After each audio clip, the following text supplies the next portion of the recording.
क्या भाग्य को कोसने से दुख खत्म हो जाएगा? नहीं ना। तो फिर क्यों भाग्य को कोसें? इससे तो बेहतर ये है कि आप उस तकलीफ को दूर करने के लिए मेहनत और उपाय करें। फिर देखिए कैसे दुख आपका दामन छोड़ के जाता है। वैसे दुख सभी दिन के लिए नहीं आती है, ये तो भगवान का बनाया हुआ नियम है। जैसे दिन के बाद रात, रात के बाद दिन होता है, उसी प्रकार दुख के बाद सुख और सुख के बाद दुख आता है।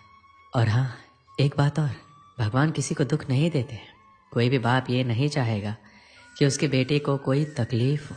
हम सबके पिता हमारे भगवान हैं और हम सब तो उनके बच्चे हैं।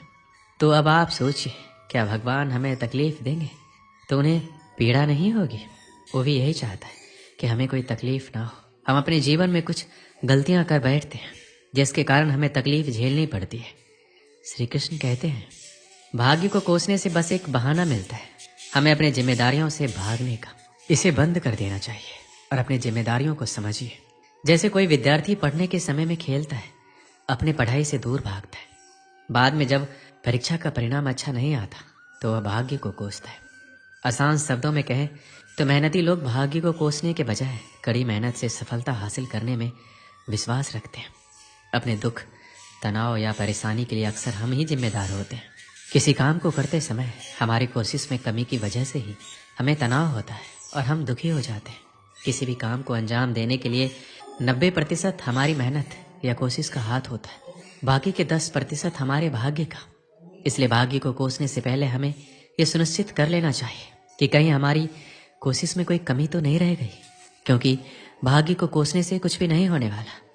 उल्टा आपकी जो उस परेशानी को दूर करने की क्षमता है वो भी घट जाएगी, क्योंकि आपका दिमाग उस परेशानी का हल ढूंढने के बजाय अपनी किस्मत को कोसने में ही लगा रहेगा। और वास्तव में जो समस्या वास्तव में उतनी बड़ी नहीं है जिसका हल आप प्रयास करके निकाल सकते हैं, वह आपको असंभव सी प्रतीत होने लगेगी। अगर आज आप मेहनत कर रहे हो तो ऊंचाई पर चढ़ रहे हो, तो शायद भाग्य सुनहरा कलम से लिखा जा रहा है। लेकिन कल अगर अच्छा चल रहा है और ये सोचकर कर्म करना छोड़ दिया, हो सकता है भाग्य के कलम से ही स्याही खत्म हो ही जाए या फिर कलम ही टूट जाए। ये वो स्थिति है जब इंसान अपने आप को बहुत ही असहज महसूस करता है। और समस्या कोई भी हो सकती है, मगर इससे उबरना जरूरी है। अगर जब भी कभी ऐसी स्थिति का निर्माण हो तो हमें अपने रिश्तेदारों या मित्रों की सहायता लेनी चाहिए। और अगर कोई सहायता ना भी करे तो हमें हिम्मत ना हारते हुए अपने बलबूते पर उस समस्या से निपटने की कोशिश करनी चाहिए। सबसे ज़्यादा तनावपूर्ण और परेशानी वाला जीवन एक ईमानदार आदमी भोगता है। सीधे पेड़ पहले कटता है और बुरे इंसान तनाव रहित और परेशानी मुक्त जीवन जीता है और अन्य के मुकाबले ज़्यादा जीता है। एक बार ऐसा ही हुआ भगवान शिव के साथ। भस्मासुर ने शिव की तपस्या की और भगवान को खुश करके भस्म करने का वरदान ले लिया। अब उसकी नीयत खराब हो गई और शिव को ही भस्म करने पर उतारू हो गया। धरती के सबसे शक्तिशाली भगवान शिव के पीछे पीछे अब भस्मासुर भागने लगा और एक गुफा में घुस गया। जब ये खबर विष्णु जी को लगी तो वो दौड़े चले आए। भस्मासुर शिव को भस्म कर माँ पार्वती को पाना चाहता था, तो विष्णु जी ने मोहिनी रूप लेकर एक स्थान पर नृत्य करने लगे। भस्मासुर ने सुंदर कामुक मोहिनी को देखा तो वहां पर उस मोहिनी के मोह में उलझ गया। मोहिनी बोली, मुझे तुमसे कोई ऐतराज नहीं है, बस मेरे साथ नृत्य करो और मुझे जीत लो। भस्मासुर तुरंत राजी हो गया, मोहिनी की तरह नृत्य करने लगा। मोहिनी की देखा देखी उसने भी अपने सर पर हाथ रख लिया और भगवान शिव के वरदान के अनुसार वह भस्म हो गया। इससे हमें यही पता चलता है कि शुभ चिंतक या मित्र चाहने वाले कोई तो होगा जो आपकी स्थिति को बदल देगा या भगवान भेज देगा। ऐसा बहुत बार हुआ है जब किसी अनजान शक्ति ने लोगों की सहायता की है। इसलिए आप हौसला ना खोएं, खुद पर विश्वास करें और मेहनत से पीछे ना हटें। सहारा तो रोशनी का बड़ा होता है अंधेरी रात में। भगवान पर भरोसा रखें और भाग्य को ना कोसें। जीवन में परेशानियां आना आम बात है, ये हमारे सोचे हुए चित्त की निशानी है।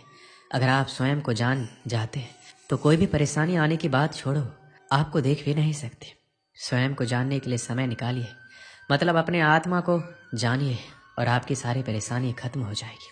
ऐसा नहीं है, इतनी बड़ी दुनिया में कई तरह की संभावनाएं होती है, जैसे आप भाग्य भी कह सकते हैं। आप किस दिशा या किस जगह पैदा होते हैं यह आप पर निर्भर नहीं। आप स्वस्थ होंगे या बीमारी से ग्रस्त हो जाएंगे, यह आपके माता पिता और आपके पालन पोषण पर निर्भर करेगा, आप पर नहीं।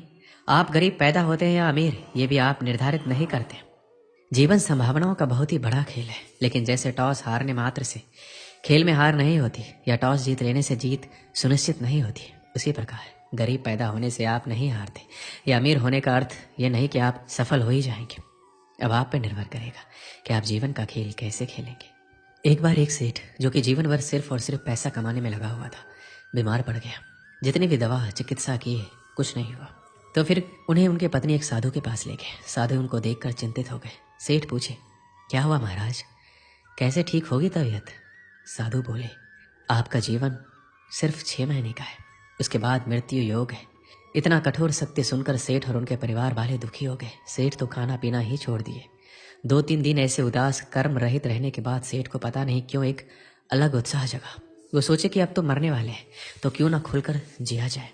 उन्होंने 6 महीने तक खूब दान धर्म सत्संग किया। अपने नौकर के बच्चों को पढ़ाने भेजा अपने खर्च से। हर दिन 50 से 100 लोगों को खाना खिलाया। ऐसे में उसके घर वाले चिढ़ने लगे कि सेठ सारी कमाई खत्म कर देगा। इसको लेकर उसके अपने बेटों के साथ झगड़ा हो गया। उन्होंने जिद करके अपने अपने हिस्से की जायदाद बांट लिए। सेठ को तभी पता चला कि जिंदगी भर इतना मेहनत प्रपंच शादी करके जो पैसा वो कमाया था, उसके दुख में वही पैसा उसको सबसे अलग कर दिया। उसका मोह भंग हो गया। वो और आग्रह करके धर्म किया, नए नए पेड़ लगाए, गौ सेवा किया। लोग भी उसे चंद महीनों में कंजूस सेठ से दयालु सेठ बुलाने लग गए। अब और 15 दिन बाकी था उसकी मौत का। सेठ अपना बचा हुआ घर और थोड़ी जमीन बीवी के नाम लिख दिया। 10 ब्राह्मण बुलाया, उन्हें खाना दिया और संन्यास ले लिया। सन्यासी बन सेठ गली गली घूमकर भगवान का नाम जपने लगा, मंदिरों में सोने लगा। अब उसे मृत्यु का भय भी नहीं था। वो उल्टा मरते हुए कैसे भगवान का नाम जपे, इसलिए सोना भी छोड़ दिया और नाम जाप करने लगा। आखिर में मृत्यु का दिन आया। सुबह ही सेठ नहा धोकर तपस्या में बैठ गया नदी किनारे। 1 दिन गया, 2 दिन गया, 3 दिन गया, मृत्यु नहीं हुई। सेठ रोज सोचता आज शायद मृत्यु होगा, लेकिन होता ही नहीं।